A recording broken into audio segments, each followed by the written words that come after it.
Bismillahirrahmanirrahim. Alhamdulillahi rabbil alamin. Alhamdulillahi hamdan katsiran tayyiban mubarakan fihi kama yanbaghi li jalali wajhika wa li 'azimi sultanik. Allahumma salli ala sayyidina Muhammadin abdika wa rasulika nabiyil ummi wa ala alihi wa sahbihi wa sallim. Na'udzu bi kalimatillahi tammati min syarri ma khalaq. Bismillahilladzi la yadurru ma'a ismihi syai'un fil ardi wala fis sama'i wa huwas samiul alim. Allahumma idfa' 'anna al-waba' wal ghala wal riba waz zina wal mihan wa su'al fitan ma zahara minha wa ma batan an baladina hadza khassatan wa an sa'iril biladil muslimina 'amatan ya rabbal alamin. Nawaitu ta'alluma wa ta'lim wa tadhakkura wa tazkir wa naf'a wal intifa' wal ifadah wal istifadah wal hasa ala tamassuki bi kitabillah wa sunnati rasulih wa du'a ilal huda wa dalalah ala al khair ibtigha'a wajhillah wa mardatihi wa qurbihi wa thawabihi lillahi ta'ala. Yang saya hormati para pegawai ahli jawatan kuasa Masjid Jami' Baitur Rahman RRM Batu Hitam Serah, tuan-tuan guru, para alim ulama, para habaib, muslimin muslimat, hadirin hadirat, tuan-tuan puan-puan, mudah-mudahan dirahmati Allah sekalian. Syukur kehadrat ilahi pada malam ini dapat kita berkumpul di dalam program Tausiah Mahabbah Cinta Rasul yang dianjurkan oleh Masjid Jami' Baitur Rahman RRM Batu Hitam Serah ini. Kali terakhir saya menyampaikan ceramah di masjid ini adalah kira-kira 770 hari yang lalu, iaitu hari Ahad 30 hari September tahun 2018. Maknanya sudah 2 tahun 1 bulan 9 hari. Dan saya yakin tuan-tuan tak ingat dah apa yang kita ceramahkan ketika itu. Banyak ambil suhu dari jadi banyak lupa, tok tek hilang habis, nama sendiri tak ingat. Kita bincang tajuk Semerbak Haruman Surga. Malam ini bersempena dengan Tausiah Mahabbah Cinta Rasul, kita bicarakan tajuk yang mudah saja berkaitan tentang sunnah Nabi SAW, iaitu cara ataupun makan cara Nabi. Mudah saja perbahasan kita. Alhamdulillah hari ini 8 hari bulan November tahun 2020 bersamaan 22 Rabiul Awal 1442. Syukur kita di negeri Pahang masih dapat meneruskan program seperti yang dirancangkan.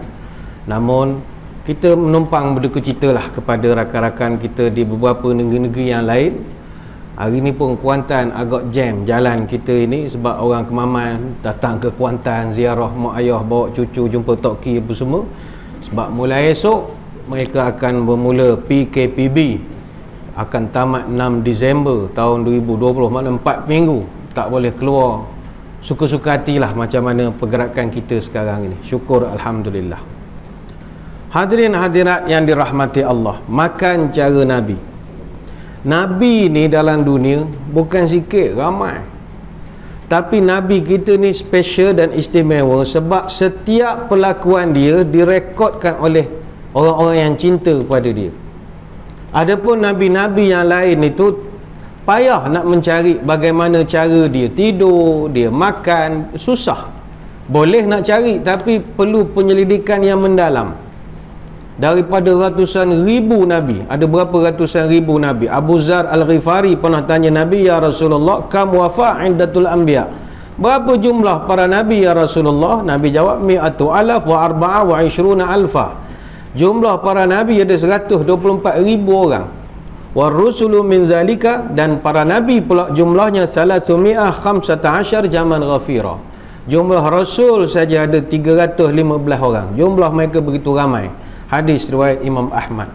Namun sekali lagi, banyak hari antara hari takkan semulia hari Jumaat. Banyak Nabi antara Nabi takkan semulia Nabi Muhammad. Gema takbir subuh hari, semayang awal jadikan amalan. Nabi terakhir takkan ada ganti, peribadinya yang kekal jadi ikutan. Banyak redup perkara redup alamat hari nak hujan. Banyak hidup perkara hidup, cara hidup Nabi Muhammad kita jadikan teladan. Namun teladan hidup Nabi ni begitu banyak sekali. Biarin puput merata-rata, campur bilih ke dalam pukat, kering laut menjadi tinta, takkan tertulis semua akhlak dan peribadi Nabi Muhammad sallallahu alaihi wasallam. Sebab itu malam ni kita pilih satu saja, iaitu makan cara Nabi. Tuan-tuan puan-puan sekalian, para sahabat ridwanullah alaihim ajma'in, mereka ni begitu bersungguh-sungguh ikut Nabi sebab mereka begitu cinta kepada Nabi.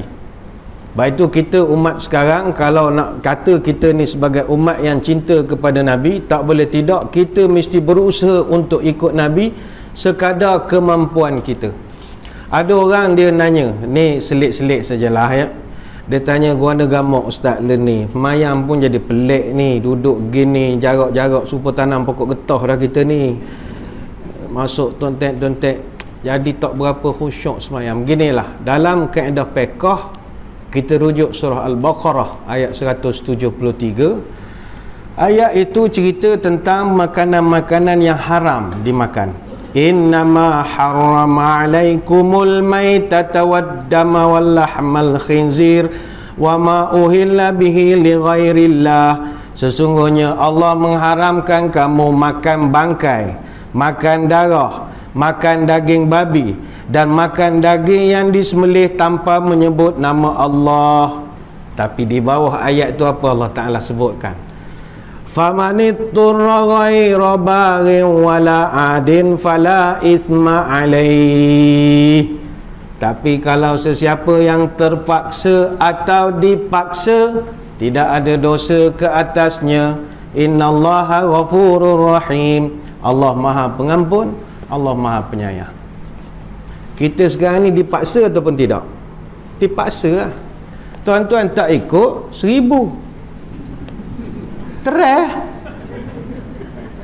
Jadi kita masuk kategori dipaksa. Jadi Allah Ta'ala sebut famanitturra ghaira baghin wala adin fala itsma alaih. Tak ada dosa. Kita dipaksa, bukan kita nak. Tanya pengurusi masjid, nak buat begini? Tak nak. Tak ada orang nak, tapi kita dipaksa. Dipaksa dan terpaksa. Maka dalam suasana itu kata Allah Ta'ala, main terpaksa ni gak, daging babi boleh makan. Seolah begitulah. Main terpaksa ni gak, lembu langgar lori boleh makan. Kita dipaksa. Jadi tak payah gunsing-gunsing berasa tak masuk surga dah aku ni, Allah tak ikut sunnah Nabi. Dah. Agama ni mudah, jangan buat pelik-pelik sangat. Kita dipaksa. Dalam suasana sekarang ini bukan kehendak kita. Jadi balik kepada sunnah, memang para sahabat dulu dia ngikut Nabi itu bersungguh-sungguh. Ada satu riwayat, sahabat tengok Sayyidina Ali radhiyallahu anhu naik kuda. Kata sahabat, kami tengok Sayyidina Ali, falamma wada'a rijlahu fi rikab qala bismillah. Bila dia pegang kuda dia baca bismillah. Falamma stawa ala dhahriha qala Allah alhamdulillahillazi sakhkharana hadza wa ma kunna lahu, baca doa musafir. Dia naik saja duduk atas seat atau duduk atas pelana kuda, dia baca doa musafir. Summa qala alhamdulillah salasa marrat. Kemudian bertahmid 3 kali. Alhamdulillah, alhamdulillah, alhamdulillah. Summa qala Allahu akbar salasa marrat. Dia bertakbir pula 3 kali. Allahu akbar, Allahu akbar, Allahu akbar. Summa qala subhanaka inni zalamtu nafsi faghfirli innahu la yaghfiru dzunuba illa anta. Dia beristighfar pada Allah. Kemudian kata sahabat, summa dhahika. Tiba-tiba kami tengok Sayyidina Ali ketawa. Ha ha ha ha ha. Sahabat pelik, wahai Ali, bapa mu jadi gini? Tadi molek dah baca doa, istighfar, takbir macam-macam, ujung-ujung mu ketawa, ha ha ha. Bapa jadi gitu? Maka Ali jawab, awak punya soalan sama macam soalan yang saya tanya pada Nabi dulu masa saya tengok dia naik kuda. Saya tengok Nabi masa dia pegang kuda, dia baca bismillah, dia duduk atas kuda, dia baca doa musafir, kemudian dia alhamdulillah 3 kali, dia takbir 3 kali, kemudian dia istighfar, kemudian dia ketawa. Ha ha ha ha. Saya pun tanya juga, ya Rasul, apa hal ketawa ni?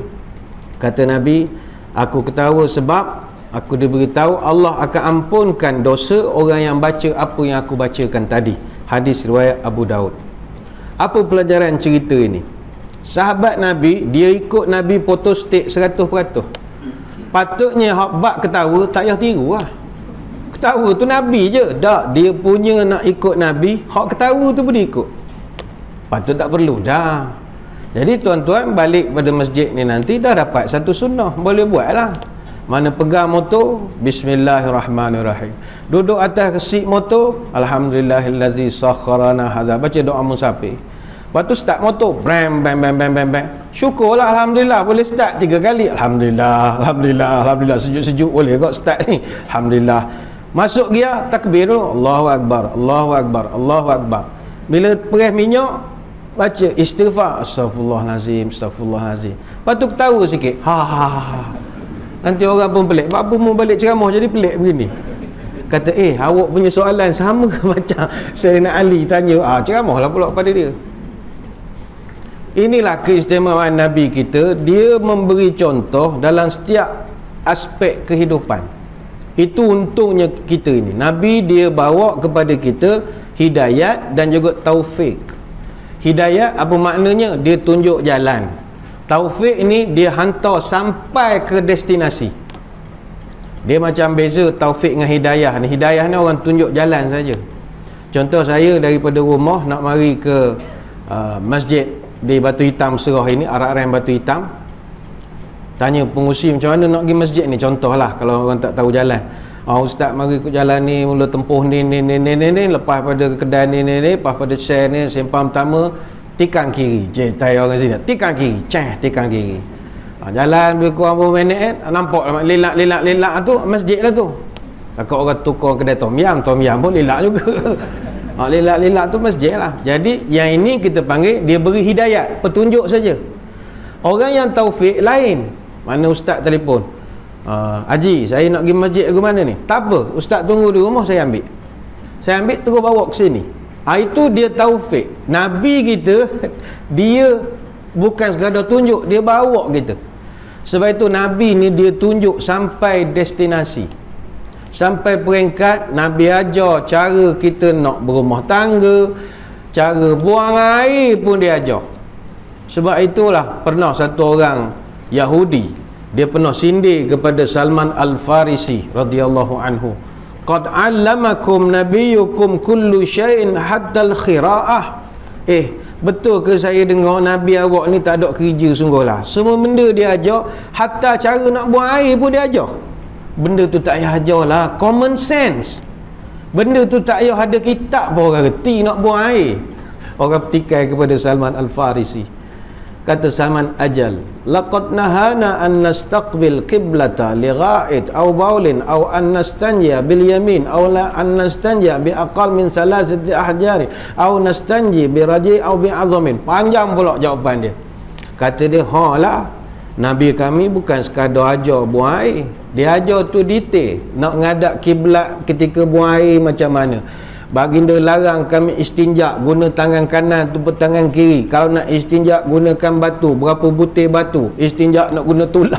Dia sekolahkan pula Yahudi ni. Awak tu baru selapis, Nabi kami lagi terperinci lagi dia ajar pada kami.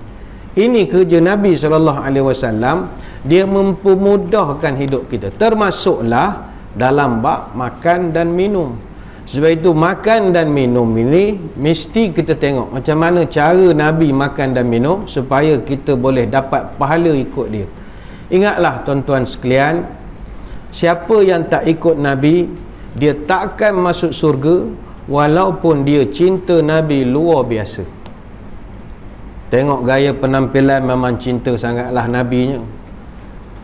Dengan kepiahnya ada lambang itu ini, bukan sekadar capai, unta ada, pokok kurma ada, semua benda kait Nabi semua ada. Kubah masjid, cinta sangat daripada Nabi.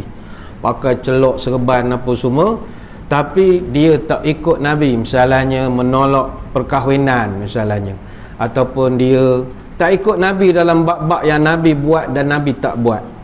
Orang macam ni walau cinta macam mana tetap tak dapat masuk surga. Sebab syarat nak masuk surga mesti ikut Nabi. Mesti ikut. Ada satu orang saudara rapat pada Nabi. Saya tidak sebutlah namanya untuk menghormati Nabi kita sebab Nabi sayang pada dia. Kata Ibnu Abbas dalam satu hadis, ahwala ahlin nari azaban adalah namanya kita tak sebut. Wa huwa munta'ilun bina'laini yaghli minhuma dimaghuhu. Ada satu orang penduduk neraka, dia paling ringan siksaannya. Saya ingat tuan-tuan pun tahu siapa orangnya. Begitu ringan siksaannya, Allah hanya akan memakaikan dia dengan sepasang kasut, yang mana kasut itu dibuat daripada api neraka. Disebabkan panasnya kasut itu, yaghli minhuma dimaghuhum, menggelegak otak dia kerana panasnya kasut itu. Hadis riwayat Imam Muslim. Orang yang Allah azab begitu tu orang yang paling cinta Nabi. Kalau kita, dia bela Nabi, orang datang nak katok, nak pukul Nabi, adab dia dulu, dia jaga Nabi.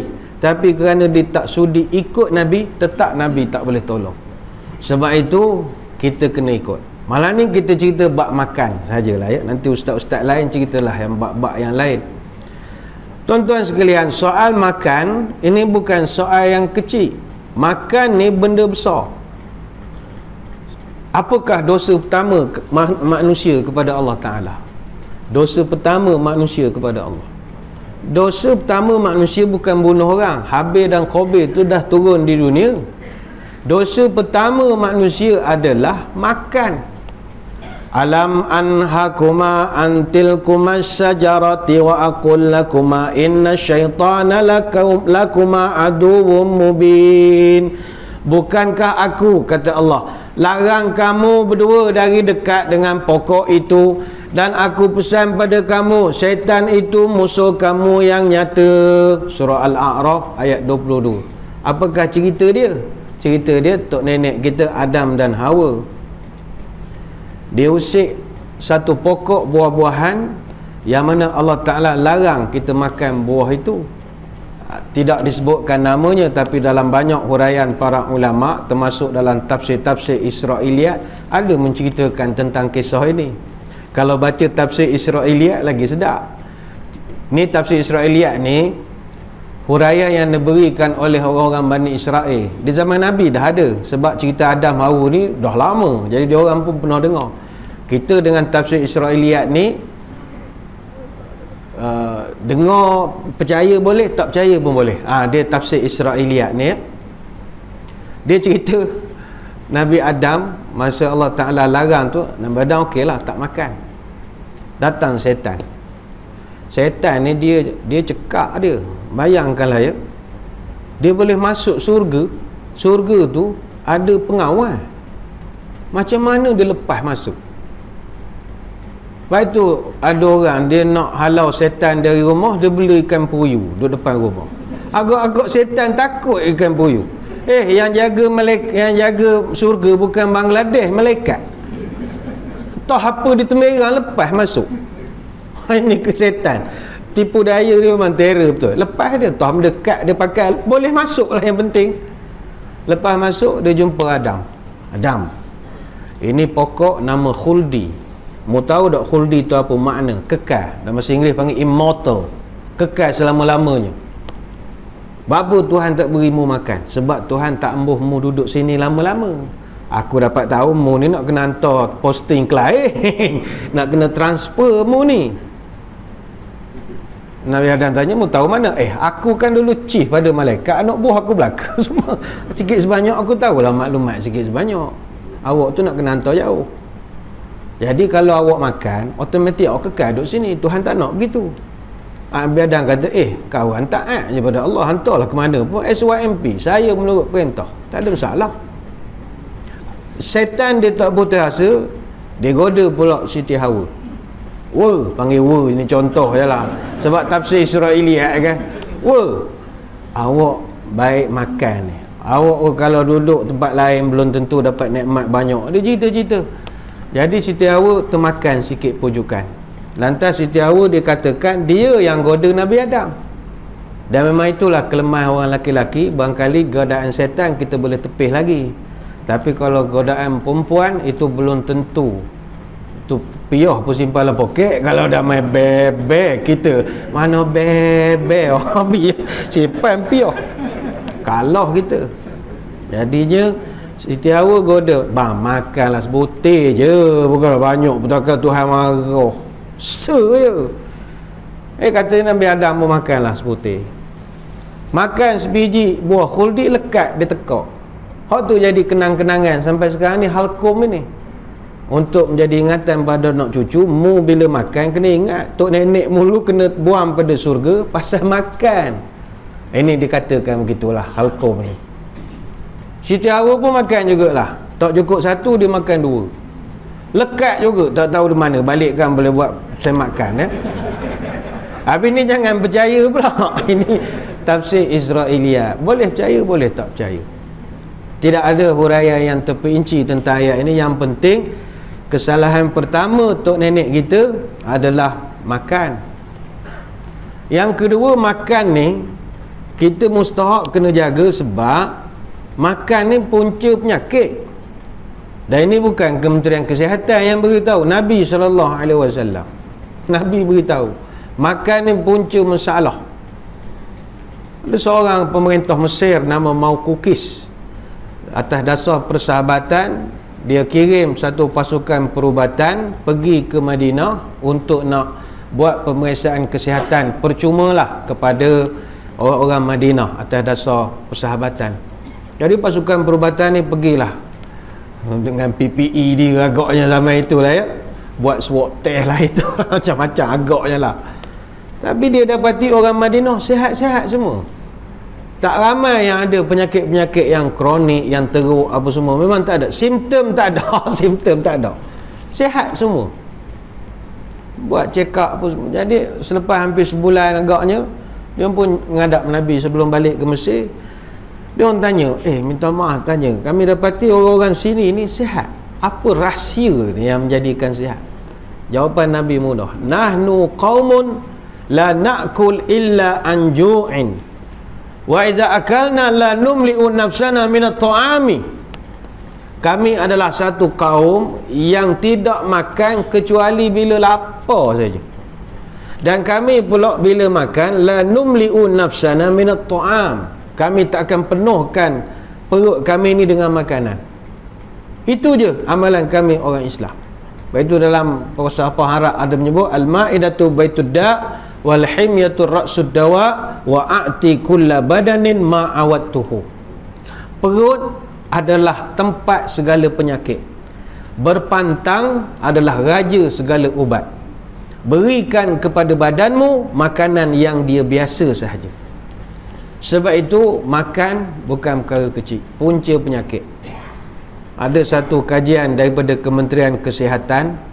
Sekarang ni masyarakat di Malaysia dia berisiko untuk kena penyakit-penyakit berbahaya ataupun penyakit kronik, tetapi penyakit ini penyakit yang tidak berjangkit. Dia panggil non-communicable diseases. Penyakit tak berjangkit. Macam COVID-19 ni dia berjangkit. Tapi ada penyakit-penyakit yang tak berjangkit. Dan penyakit ni teruk. Contohnya penyakit-penyakit kardiovaskular yang melibatkan jantung, saluran darah, yang boleh menyebabkan serangan jantung, boleh kena stroke, tekanan darah tinggi, hypertension, hyperkolesterol, kolesterol tinggi, macam-macam lah. Ini semua penyakit tidak berjangkit. Tuan-tuan ada sumbat jantung 3. Semayanglah semeter ke setengah meter ke, salah tak berjangkit. Mana ada berjangkit? Dia tu jantung sumbat. Kita sumbat, salah sumbat pula jantung orang ni. Tak, benda tak jangkit. Kencing manis mana berjangkit? Salah orang terus berjangkit. Tak. Termasuklah juga barah ataupun kanser. Ada di kalangan kita ni pun ada yang sedang menderita sakit kanser. Itu semua penyakit yang tidak berjangkit. Dan penyakit-penyakit ini dia berkait rapat dengan amalan gaya hidup. Ini yang disebutkan pemakanan. Sakit jantung, kencing manis, angin ahmar, kanser, darah tinggi, rosak buah pinggang, rosak paru-paru, penyakit tulang, semua ada sebab makanan. Sebab itu 8.7 juta masyarakat di Malaysia didapati tak makan sayur, tak makan buah. Sedangkan dua benda ni Nabi paling gemar. Dan 7.2 juta rakyat Malaysia tidak menjalankan aktiviti fizikal yang sepatutnya. Sedangkan Nabi umur 50 lebih jogging lagi dengan isteri-isteri dia. Maknanya kita Umur kat pencet, tak ada duduk saja, buat perabot kursi meja, kepala serabut duduk saja, tak ada kerja apa-apa, makan melengkor makan melengkor. Ni contoh. Tapi sekarang ni alhamdulillah lah, pagi tadi pun tengok ramai orang kayuh gohek basikal ramai sungguh lah, panjat kabak bukit pelindung bagai-bagai. Cuma kepada tuan-tuan yang umur nak pencen-pencen ni, nak kayuh basikal, silakanlah, janganlah pakai ketat sangat, geli menengok. Kalau muda tak apa tengok muka je ke masjid ketatnya lah seluar, bila dia menonggeng-nonggeng tu jadi gitu, jadi ngeri menengok. Ketat peha dengan betih tu tak apalah, pakailah seluar katok tu sikit, nak bagi kelonggar sikit punggung tu ya. Orang puan tak apa, tak ada masalah, kita pun tak menengok ni laki-laki. Jadi tak masuk lagi hak Kementerian Kesihatan runsing hak tak makan sayur tu tak apalah, minum arak, ngisap rokok, itu yang menambahkan lagi kepada masalah sakit-sakit kronik. Ada satu laporan kesihatan dan mobiliti kebangsaan yang saya nak kongsikan. Ada 5.6 juta rakyat Malaysia umur 18 tahun ke atas, dia alami masalah berat badan. Kita panggil obesity. Maaf kalau ada yang obesity di sini ya, tapi saya ingat agama ni nasihat. Kita mesti juga saling nasihat menasihati. Orang obesity, awak nak obesity ikut awak lah, badan awak. Tapi yang kita runsing dan susah hati, 17.5% orang obesity biasanya ada kencing manis. 30.3% orang obesity ada darah tinggi. 28% orang obesity ada masalah jantung. Itu kita prihatinkan. Umur belum 45, badan pos semangat sihat. Anak kecil-kecil kok mati tengah tidur sekarang, siapa nak menjaga anak-anak? Musim PKP ni lagi susahnya nak mencari rezeki, mencari duit. Jadi jagalah kesihatan. Sebab masalah orang kita bab makan ini agak berselera, hendaklah dikontrol. Ini saya akan terangkan macam mana Nabi mengajarkan. Minum kopi bercampur susu, kalau tawar ditambah gula. Jangan diturutkan hawa nafsu, lama kelamaan menjadi gila. Anak ayam ditimbang pukal, bawa ke pekan ke rumah setenggan. Kalau nafsu melebihi akal, umpama makan tak cukup sepinggan. Tanam bunga dalam pasu, bunga melati, bunga pandan. Jangan ikut hawa nafsu, kelak nanti binasa badan. Sebab itu ada satu hadis Nabi menceritakan, yang ini sensitif tapi saya ingat kena juga diceritakan. Sebab kalau kita ni cinta Nabi, kita kena usaha ikut dia. Nabi nyuruh kita hati-hati. Kata Nabi, nanti nak kiamat, kata Nabi, akan muncul satu kelompok, summa yakuna ba'dahum qaumun yashhaduna wa la yustashhadun wa yakhununa wa la yu'tamanun wa yanziruna wa la yufun wa yazhar fihimus simanu. Ini kita rasa malu. Nabi kata akan datang satu masa kamu berjumpa orang yang dia jadi saksi tapi penyaksiannya mu tak boleh percaya. Dia akan berkhianat dan tak akan memenuhi amanahnya. Mereka bernazar tapi tak pernah memenuhi nazarnya. Wa yazharu fihim simanu. Dan kebiasaannya badan mereka itu gemuk-gemuk, kata Nabi. Hadis Bukhari dan Muslim. Jadi kita tidak seronok andai kata kita tergolong dalam kelompok itu. Yang gemuk ini bukan kerana semula jadi gemuk. Ada orang memang beranak-beranak gemuk dah sampai sekarang, memang itulah pesen badan dia. Tapi yang dimaksudkan ni, kata ulama, orang yang terlampau banyak makan, minum, bersenang lenang. Ya, kita tak nafi. Orang kita kalau bak makan, peluh berkira, makan berselera. Masa makan bersimbah peluh, bila bekerja asyik mengeluh. Pucuk lebah gading gajah, bekerja segan tapi bila makan gagah. Habis majlis ni karam, banyak lauk, lamalah duduk. Banyak kuih, duduk tak beralih. Orang kita gemar makan. Tak tahulah majlis kita ni ada makan ataupun tidak. Kalau ikut SOP bungkus je. Tapi kalau tak ada, ngeteh pula. Kadang-kadang dia ngeteh lagi. Kok mana pun kita makan. Tuan-tuan, mari kita tengok sirah Nabi SAW. Nabi kita tak pernah kenyang 3 hari berturut-turut. Ma syabi'a Rasulullah sallallahu alaihi wasallam salasata ayyamin mutawaliyatin. Nabi, kata Aisyah, tak pernah kenyang 3 hari berturut-turut.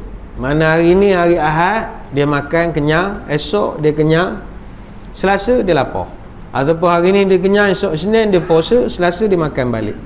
Artinya tak pernah dia itu kenyang direct 3 hari. Kita berapa hari dah kenyang? Start pada malam Jumaat baru ni kenyang tak habis-habis lagi. Malam Jumaat tahlil kenduri, Jumaat dia ceramah makan lagi, Sabtu bekwah kenduri. Makan. Sebab itu Nabi dia makan sikit. Kita sikit-sikit makan. Beza. Ngunyuh semua. Hatta majlis maulid ni, mujurlah maulid belah kita ni, belah pantai timur ni tak beradong sangat. Kalau Maulidur Rasul belah-belah Johor, belah-belah Melaka, ni cerita dululah tahun 2020 BC, before COVID. After COVID dah tak ada dah maulid ni. Dulu maulid kalau di Johor 4 bulan, 3 perkara wajib ada dalam majlis. Pertama syarahan, marhaban. Yang kedua syarahan. Yang ketiga makan. 2 pertama sunat, wajib makan. Bayangkanlah, makan kena ada. Kalau tak ada makan, bukan maulud lah. Sebab dia maulud dengan mulut kan dekat-dekat bunyinya. Orang memang datang makan. Jadi itu tak boleh nak dielakkan. Ada setengah orang kita tak, habis majlis ceramah di masjid, dia buat makan kambing. Dia buat makan kambing. Kambing bakar. Bila dia tanya, Ustaz, kita buat kambing hari ni. Kambing? Oh, sorry, saya tak makan kambing. Ustaz tak makan kambing? Astaghfirullahalazim. Dia rasa macam kita ni keluar Islam kalau tak makan kambing, seolah begitulah. Kenapa Ustaz tak makan ini? Kan makanan sunnah. Dia punya sebut makanan sunnah tu macam kita murtad dah tak makan kambing ni. Lepas tu dia pun makanlah sama-sama AJK masjid. Ni contoh bukan sini. Allahumma salli wa sallam. Oh, dia punya makan nyuak macam masuk surga lela rasa. Benarkah kambing bakar adalah makanan Nabi? Siapa dia beritahu? Kau main teka-teka je. Tanya Anas bin Malik radhiyallahu anhu, orang yang paling lama duduk rumah Nabi. Kata dia, ma akalan nabiyyu khubzan muraqqaqan wala syatan masmutatan hatta laki Allah.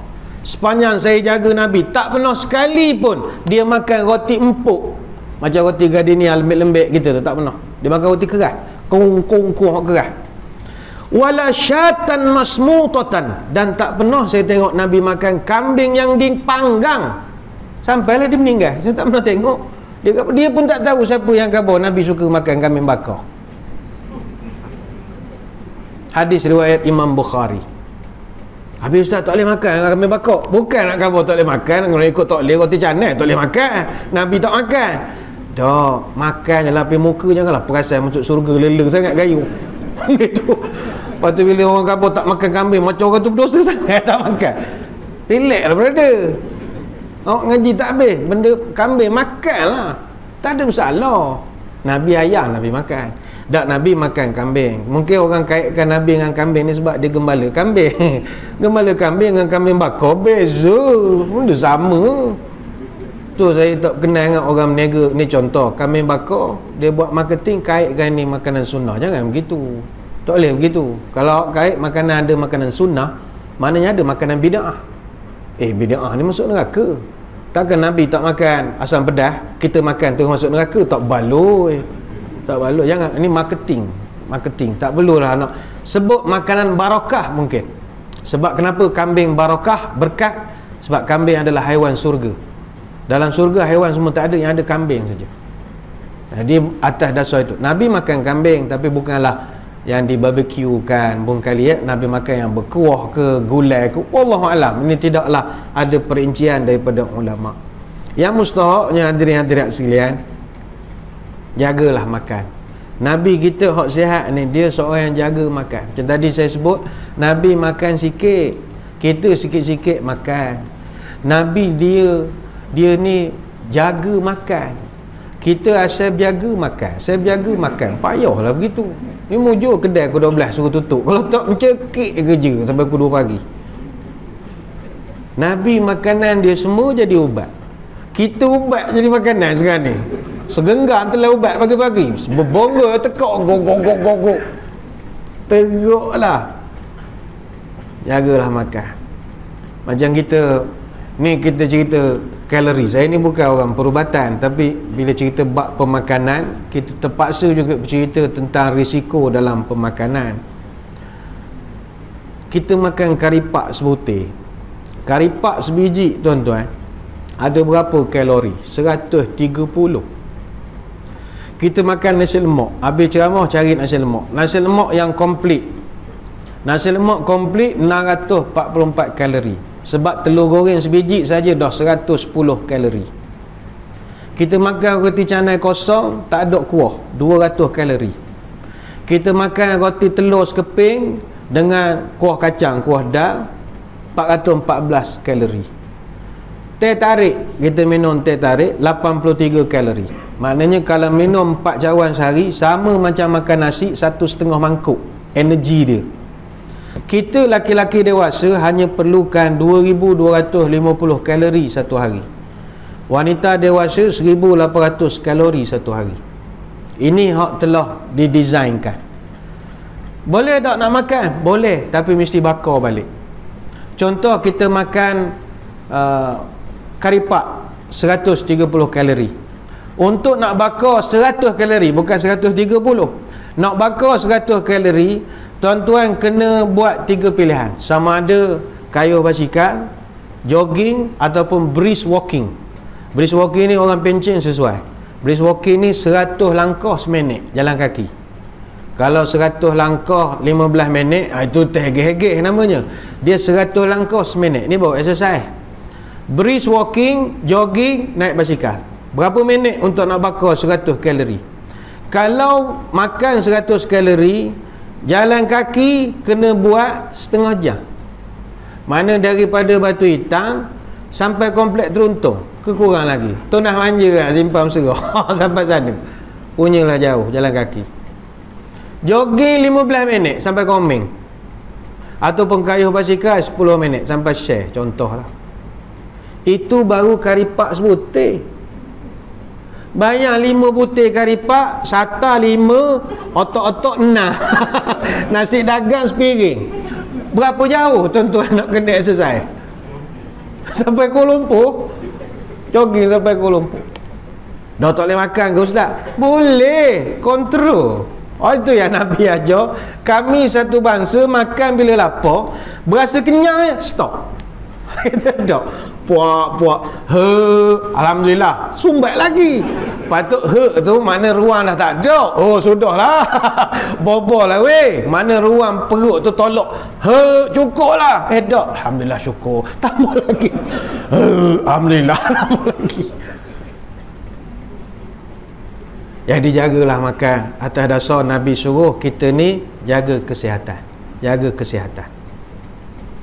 Boleh makan banyak kan puasa balance lah. Macam hari ni banyak sikit makan. Habis majlis dekat orang ajak makan tom yam, makanlah wah. Esok puasa lah. Esok puasa. Macam sekarang ni orang puan semua apa puasa IF benda ke nama, interfasting benda ke nama. Adalah puasa ada, kalau dah makan pukul sekian boleh makan semula pukul sekian-sekian saja. Intermittent fasting gitulah, lebih kurang lah. Kita tak cara pun orang ajak ngeteh lah kita. Ajak makan-makan. Jagalah makan.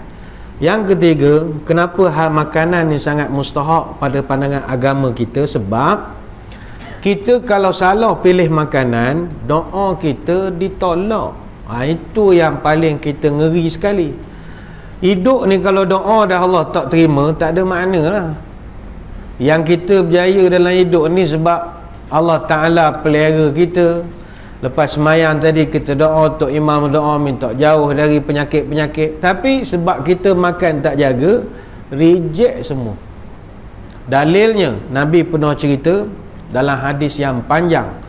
Ada satu orang laki-laki yatilus safar, dia berjalan jauh, ash'atha aghbara, bajunya kusuk masai, rambutnya berdebu-debu. Ya muddu yadai las sama, dia mengangkat tangan ke langit berdoa, ya Rabb, ya Rabb, wa mat'amuhu haram, makanannya haram, minumannya haram, pakaiannya haram, fa anna yustajabu lidzalika. Jadi Nabi tanya macam mana nak makbul doanya itu. Hadis riwayat Bukhari dan Muslim. Ulama ketika mensyarahkan hadis ni kata mereka, laki-laki yang Nabi ceritakan dalam hadis tersebut, dia telah mencukupi segala syarat untuk dimustajabkan doa. Iaitu pertama, dia sedang musafir. Orang musafir doa mustajab. Itu jelas dalam hadis-hadis. Yang kedua, laki itu Nabi cerita dia berdoa dalam keadaan rambut kusut masai, pakaiannya comot, dan memang Tuhan suka orang doa menghinakan rupa dia depan dia. Rubba ash'asa zi timraini madfu'un fil abwabi la aqsamallahu Allahu abarahu atau kama qala. Kata Nabi, boleh jadi orang yang rambutnya kusut, berdebu, pakaiannya lusuh, pintu rumah orang semua tertutup bila nampak dia, sebab ingat dia nak minta sedekah. Kalau dia berdoa kepada Allah, lau aqsama 'ala Allahi la abarahu, kalau dia minta lebih cepat Allah mustajabkan. Maknanya kalau kita berdoa dalam keadaan yang tidak janguk, Tuhan suka, ya. Jadi sekarang ni telah masuk waktu isyak. Jadi untuk mengundang keberkatan, saya ingat kita beri dulu laluan kepada azan isyak. Jadi tuan-tuan semua jangan ke mana-mana, kembali selepas ini. Muslimin muslimat yang dirahmati Allah sekalian, kembali kita menyambung tajuk kita pada malam ini. Walaupun berdasarkan arahan di dalam tata cara pengendalian program-program kuliah keagamaan dalam PKPP ini, kita dikendaki tamat apabila azan isyak berkumandang. Namun malam ni mohon izin untuk kita anjakkan sedikit saja, sebab kita nak menghabiskan penerangan berkenaan tentang makan cara Nabi ini. Sebentar tadi kita beri laluan kepada azan, dan saya ingat ini perlu dijadikan budaya di masjid kita. Bila masuk waktu sembahyang, azan. Apa sebab? Kerana azan ini adalah syiar, tanda di sini ada orang Islam. Dan juga azan ini dia ada berkat dia. Apa keberkatan azan? Syaitan lari dari kampung kita. Idza nudiya lis-salati adbara syaitan wa lahu duratun. Kata Nabi, bila azan berkumandang, syaitan akan lari daripada kawasan ini. Duratun. Apa makna durat? Minta maaf terjemahnya kasar sikit. Berlari durat ni terkentut-kentut. Maknanya takut betul lah. Prom dia berlari begitu takut sekali. Hatta la yasma'u ta'zin, sampailah ke satu tempat yang dia takkan dengar dah suara azan. Jadi macam kita di Batu Hitam, di Serah banyak masjid surah, jam lah setan. Lari di sini depan Mada, lari sampai ke Apa Indah, lari. Mana nak lari tak tahu. Tapi nanti bila azan habis, dia akan datang balik. Dan apabila dikumandangkan qomat, dia lari lagi. Dan begitulah syaitan seharian tatkala dia mendengar azan ini. Jadi kalau kampung kita selalu diazankan, insya-Allah syaitan pun dia pangkah lah, tak ambuh aku mari dah kampung ni, sakit jiwa aku. Baru duduk sekejap azan. Lepas tu masa PKP bulan 3 dulu pun, walaupun masjid surah tutup, boleh dilakukan solat oleh pegawai saja, tapi azan masih terus seperti biasa, sebab syiar dan juga menjauhkan syaitan. Baik, balik kepada perbahasan kita. Tadi kita cerita makanan ini mustahak sebab doa takkan diterima kalau makanan kita tak senonoh. Hadis yang kita bacakan tadi, Nabi sebut ada satu orang lelaki, dia musafir, pakaiannya comot, berdoa kepada Allah. Semuanya sebab untuk dimustajab, tapi tak mustajab. Yang ketiga, kata ulama, laki-laki ni pula yamuddu yadayhi las-sama', dia mengangkat tangan ke langit. Orang yang berdoa mengangkat tangan itu cepat mustajab. Innallaha hayyun karimun yastahyi idza rafa'a ar-rajulu ilaihi yadayhi an yaradduhuma sifran khabataini. Hadis riwayat Abu Daud.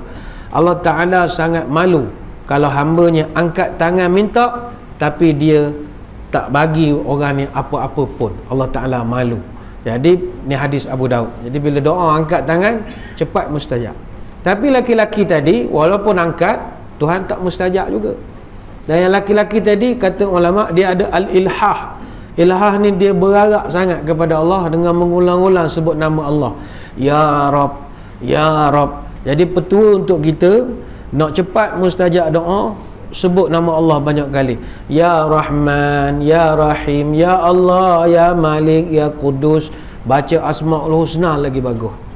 99 nama dia kita sebut. Tuhan suka orang ulang-ulang sebut nama dia. Tetapi tetap jua doa ditolak. Apa sebab? Kerana makanannya haram. Jadi makanan bukan perkara kecil. Justru itu hadirin hadirat sekalian, kita simpulkan begini. Yang pertama, kalau bab pemakanan ini, kalau ikut cara hak Nabi ajar, nombor satu, jom cari yang halal. Itu yang paling utama. Jom cari yang halal. Halal ni makna benda yang dibenarkan dan dibolehkan oleh hukum syarak. Kita ada juga takrif halal ikut perintah perdagangan kementerian tertentu. Dia adalah halal ini terdiri daripada benda yang orang Islam bla bla. Yang mustahak atau yang mudahnya, pergi ke kedai, carilah produk yang ada halal. Selesai masalah. Halal daripada Malaysia, JAKIM punya halal. Jangan cari halal luar negara yang tak tentu arah. Ada setengah negara dia keluar logo halal, tapi dia je halal pun tak betul. Hulul. Ini bukan halal. Hulul. La alik tu alik tak ada. Ha lam lam saja.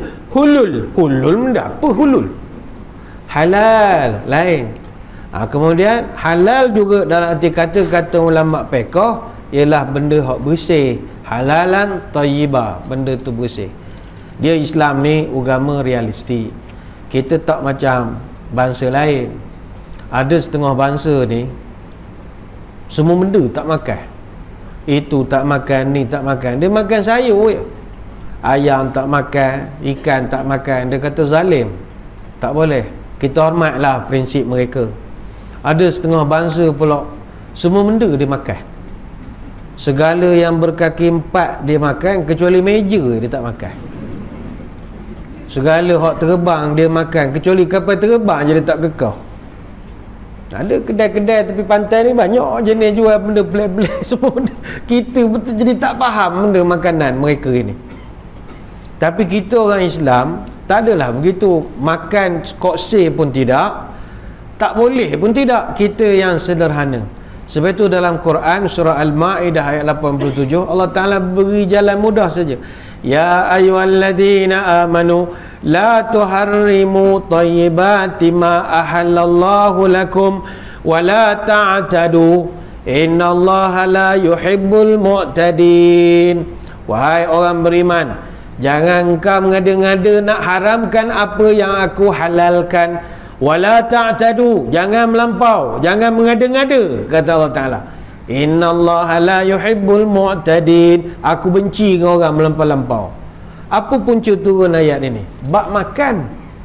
Puncanya kata ulama, sebab nuzulnya, ada satu orang sahabat dia mengadu pada Nabi, ya Rasulullah, saya ni ya Rasulullah tak boleh makan daging. Asal makan selalu.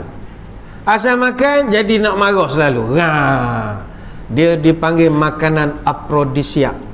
Afrodisiak ni makanan yang boleh merangsang syahwat ataupun nafsu. Dia banyak makanan afrodisiak ini. Kambing, ada orang tak boleh asal makan kambing, embek lama-lama embek dia jadi lain, merangkak dia balik kan. Dia tak boleh makan, dia jadi panas.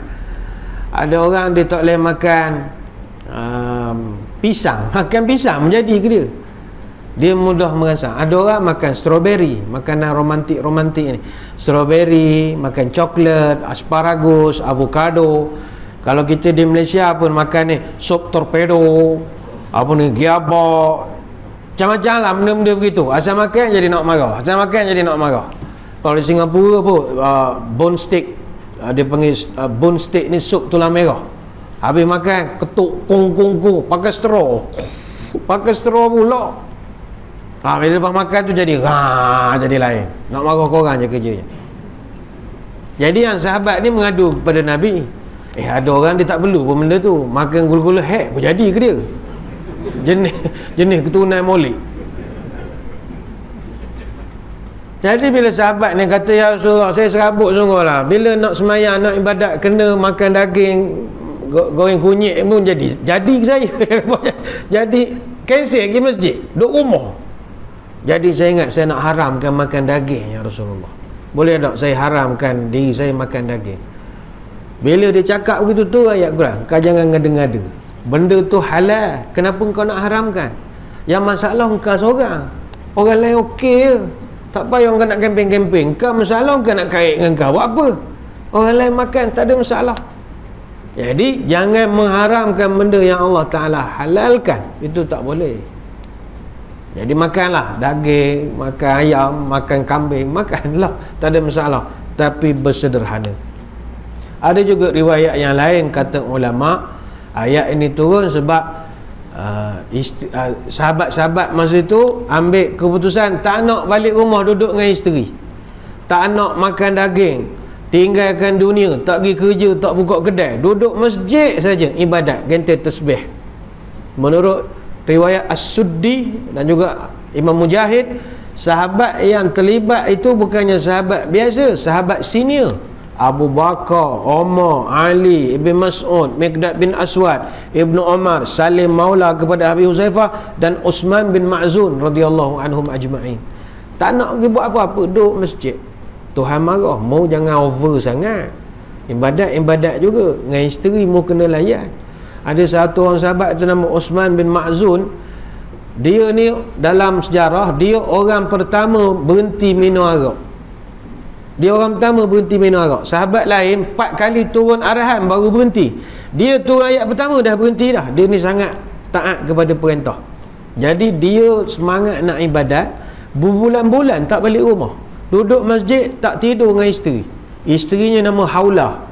Dalam riwayat kata Aisyah, aku pergi rumah Haulah sebab dengar cerita suami dia tak balik. Aku tengok, terkejut tengok dia kusuk masal, rambut macam hantu kat limah dah agak begitu. Bayangkanlah, suami tak balik berbulan-bulan, nafkah tak dapat, jadi begitu. Jadi Islam ni agama sederhana. Mungkin ada orang kata Islam ni leceh ustaz, ini makan tak boleh, minum tak boleh, menyampah, banyak peraturan, banyak traffic light, susah. Tak. Dalam Islam, benda yang halal lebih banyak pada benda yang haram. Kalau tuan-tuan kaji secara teliti, makanan atau minuman yang halal jauh lebih banyak pada minuman yang haram. Saya ambil contoh, katakanlah kita cerita minuman yang haram saja. Dalam Islam, apakah minuman yang haram? Pertama, minuman mabuk. Apa juga yang memabukkan haram. Yang kedua, minuman yang haram, minuman yang mudarat. Apa contoh minuman mudarat? Minum air bateri misalnya. Air bateri bubuh leci, tak boleh. Kalau sedap macam mana pun. Apa lagi? Minum air najis, haram. Air longkang, benda tak boleh minum. Apa lagi? Air curi, tak boleh minum. Macam ni, air ni untuk penceramah, khas untuk saya. Tiba tuan-tuan curi, dosa, walaupun aku asalnya halal. Kecuali saya dan juga AJK halalkan, barulah boleh minum. Kalau dia buat bodoh je, cilok masuk poket, haram. Sebab curi. Apa lagi minuman haram? Kalau saya bagi masa sampai tengah malam pun tuan-tuan tak tahu dah benda lagi minuman haram. Benda lagi tu je lah ustaz, 4 tu pun lah. Benda banyak kalau 4. Apa banyak yang kalau 4? Baiklah, cuba tanya pula, apakah minuman yang halal? Minuman yang halal, ya Allah, banyaklah minuman halal. Habis kan kita ngeteh kedai, kita tengok menu pada papan dia tu, pada dinding, cuba baca menu minuman dia. Kopi saja sepapan nama kopi. Kopi janda, kopi ni, kopi kopiah, kopi songkok, kopi misai, macam-macam kopi ada. CNI, CBB, CKK, CDC, semua ada kopi. Teh kurang manis, teh susu setangkai, teh ben, teh oben 5, teh O5 suar.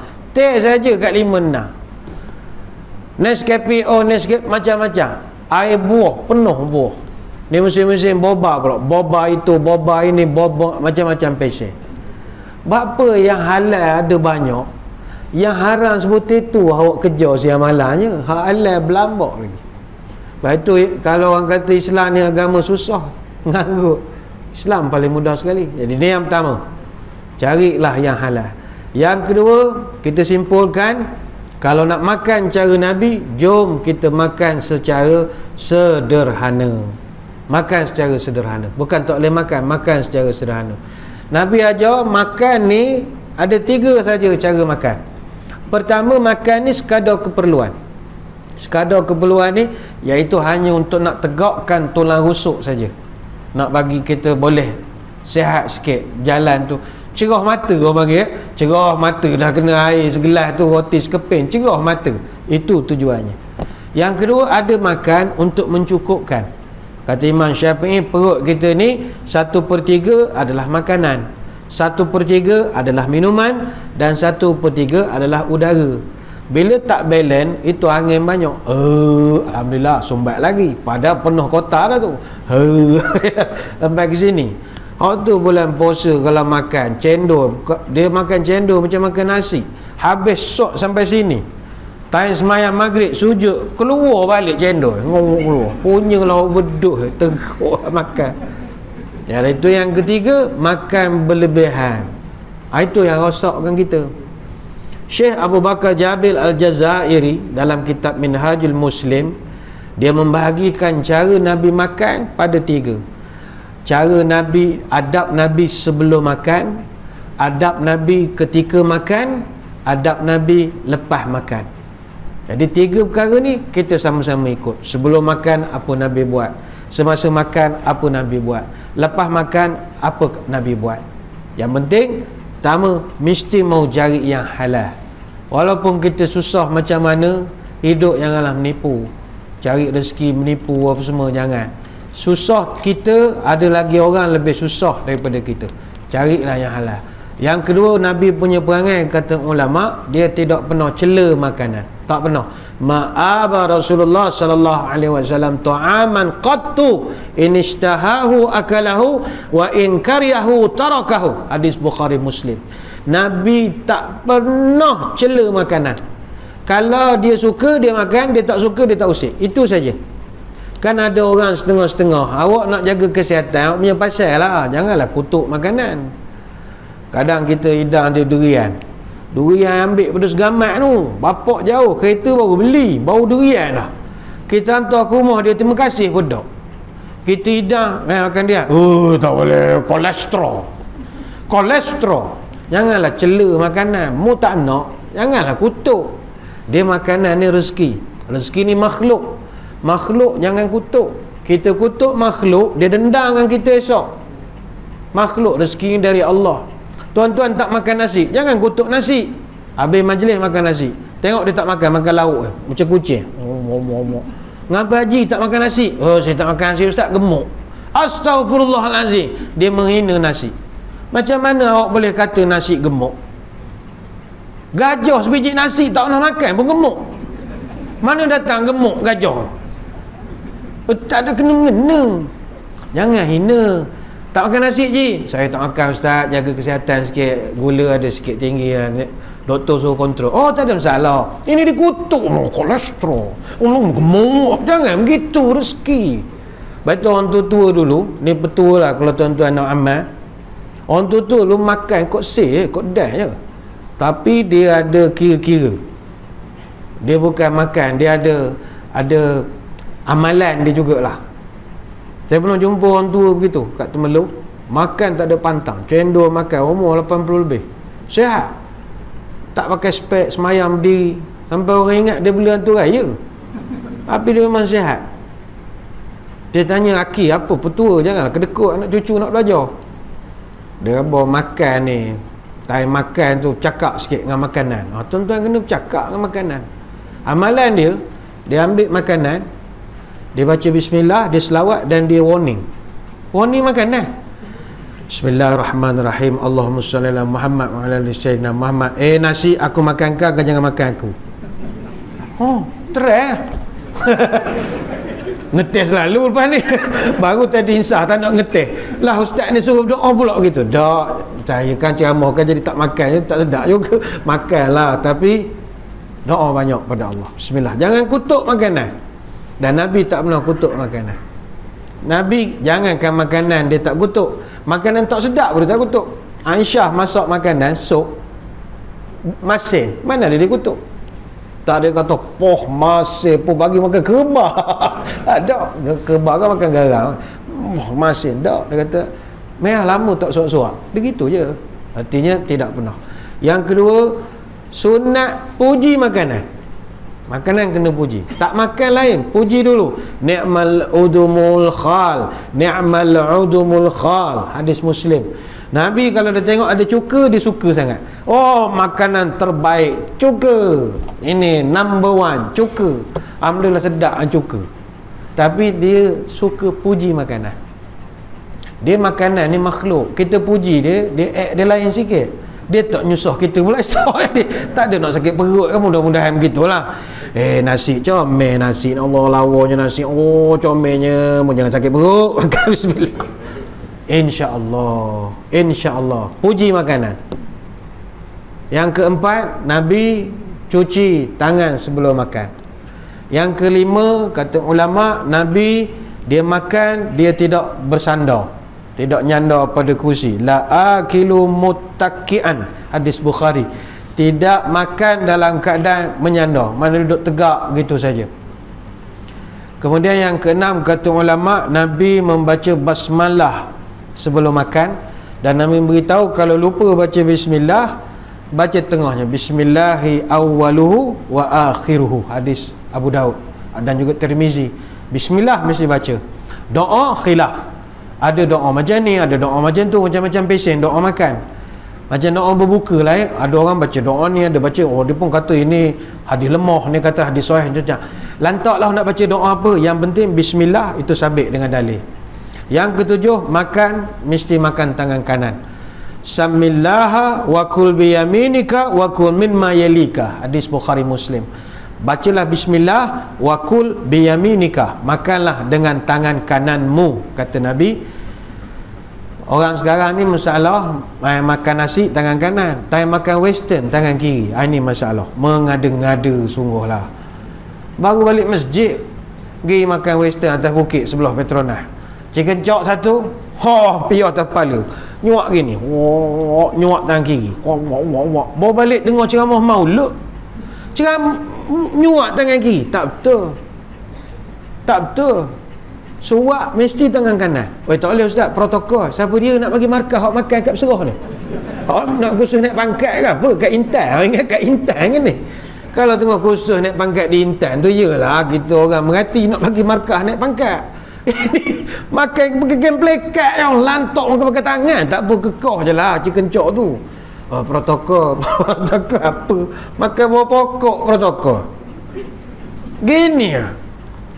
Cakap orang putih tak pandai, tapi makan western jangan main-main. Dek bagi chicken chop tapi tak nak ayam, nak kambing. Budak tu bergaul kepala. Pok cik ni nak apa? Nak chicken chop, tak nak ayam, nak kambing. Tuan-tuan agak dia nak benda. Dia nak lencok. Tapi tak kerti cakap orang putih, duit ada. Kok awak lah nak makan, janganlah nyuak tangan kiri. Awak cinta Nabi, suak tangan kanan.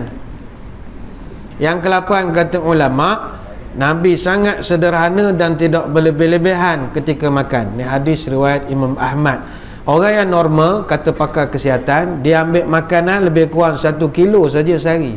Kalau ikutkan orang normal, maknanya setahun kita makan 365 kilo. Kota tu molek sangat dah. Tapi sebab kita makan sehari 10 kilo 10 kilo sehari. Dah macam mana? Yang ke-9, ni kata ulama, Nabi dia memulakan makan daripada yang paling dekat sekali. Hadis Bukhari, Muslim dan Tirmizi. Jadi kalau pergi kenduri, pandai-pandailah cari parking. Yang awak duduk kat basuh tangan tu buat benda. Hadap je lah, bukan basuh tangan. Tak boleh langkah-langkah, tak beradab. Tidak salah, tapi kita tengok orang ni tak ngaji lah. Kalau orang mengaji, dia takkan ambil makanan cross. Dia akan ambil mana dekat. Tulan duduk kat ulang sampai belacan, makanlah sampai habis. Puan. Ustaz tak makan. Dah tingkah tak ulur, malah aku tak makan. Takkan aku nak ulur tangan baru lepas ceramah. Dan dia kena benda yang dekat. Awak minat ayam, awak carilah parking kat ayam kan. Pak tu parking siap-siap. Yang ke-10, kata ulama, Nabi dia tidak bercakap masa makan. time makan. Makna tak bercakap kalau dalam konteks moden, tidak main telefon jugalah time makan. Makan je lah. Sudah-sudahlah tengok siaran langsung live Facebook ke apa, sudah. Makan je lah. Cekik. Kita menengok tu tercekik. Allah, bila nak makan dia ni. Time makan main telefon. Dan Nabi kalau kata sahabat, dia kunyah perlahan-lahan. Ada setengah riwayat kata 30 kali kunyah. Setengah riwayat kata 44 kali kunyah. Kunyahlah lama, mana tak borok betul lah. Tuan-tuan kira lah 44 kali 100 suapan. Bila nak habis makan? Memang pesen lama gitu. Kita mok-mok telan. Tak ada dah sakit perut tengah malam. Tak ada. Makan pula lagi yang korban hak lihat-lihat sebagai contoh. Lagilah. Yang ke-11 kata ulama, Nabi makan berjemaah. Nabi pantang makan seorang. Hadis riwayat Abu Daud dan juga At-Tirmizi. Kenapa makan ramai-ramai? Barakah. Sahabat mengadu pada Nabi, ya Rasul, saya ni masalah, kena saka ke, kena santau benda tak tahu. Apa? Makan sekejap je kan lapar balik. Makan sekejap lapar, rasa buat ada orang dah ni, ya Rasul. Nabi kata, buat apa? Mu makan seorang. Makanlah ramai-ramai, baca bismillah, doa, berkat untuk kamu akan rasa kenyang. Macam kita budak dulu lah. Orang tua bukan senang, adik-beradik ramai, tapi makan sikit cukup je ramai-ramai. Suka pula tu. Anak sekarang akan order macam-macam, delivery hantar, tak berhabis juga. Beli ayam goreng, ayam apa, makan kulit isi pun tak makan.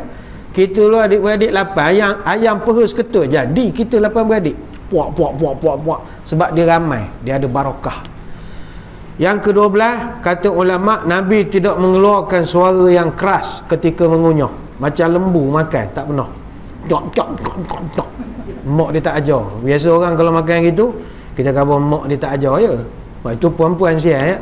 Anak-anak masalah kita pula kena marah. Memang orang kata gitu lah. Ni mak dia tak ajar tu. Nak kata lapar tidak, tak senonoh. Macam lembu makan. Cuba tak makninah sikit. Sebab tak diajar daripada kecil. Yang ke-13, kata sahabat, kata ulama, Nabi melarang seorang merenung orang yang sedang makan, sebab mengganggu dan mengurangkan selera orang makan. Orang makan jangan celong tengok gitu. Dia rasa sebut salah. Apa tengok? Kau ada racun. Jadi biasa-biasa aja, celong tengok gitu, tak boleh. Yang ke-14, tidak mensia-siakan makanan di pinggan dan dianjurkan untuk membersihkan tangan dan juga jari jemari menggunakan mulut kita selepas daripada makan.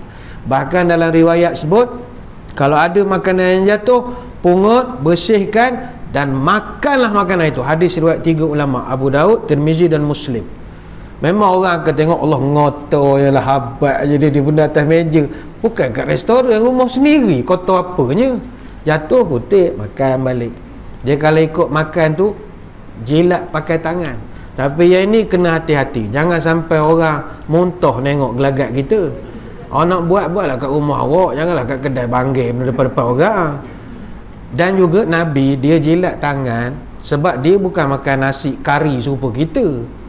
Kita makan nasi lauk kari, tangan penuh nasi ni. Allah salam Muhammad, Allah salam Muhammad. Sunnah celah mana begitu? Nabi dia makan buah je.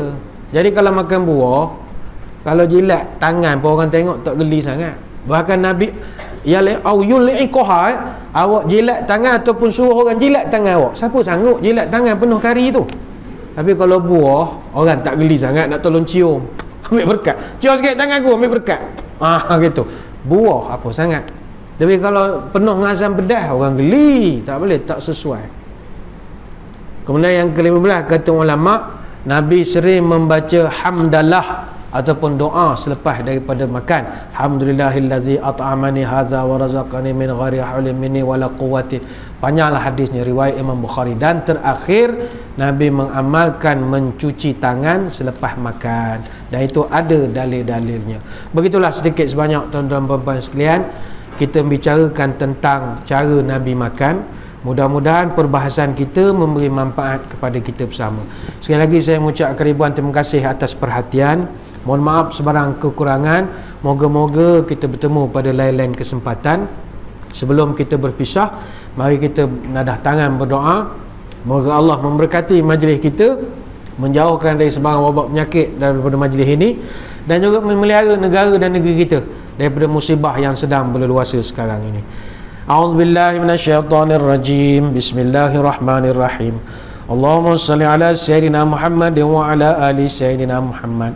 Allahumma arzuq baladana Pahang Darul Ma'mur khasatan wa sa'iril biladil muslimin amatan as-sakha wan nama' war raqa wahfazha bihifzika min kulli makruh ya rabbal alamin. Allahumma inna na'udzubika minal baras wal junun wal juzam wa min sayyi'il asqam wa na'udzu bi kalimatillahi tammati min syarri ma khalaq ya kafi ya syafi ya wafi ya hamid ya majid.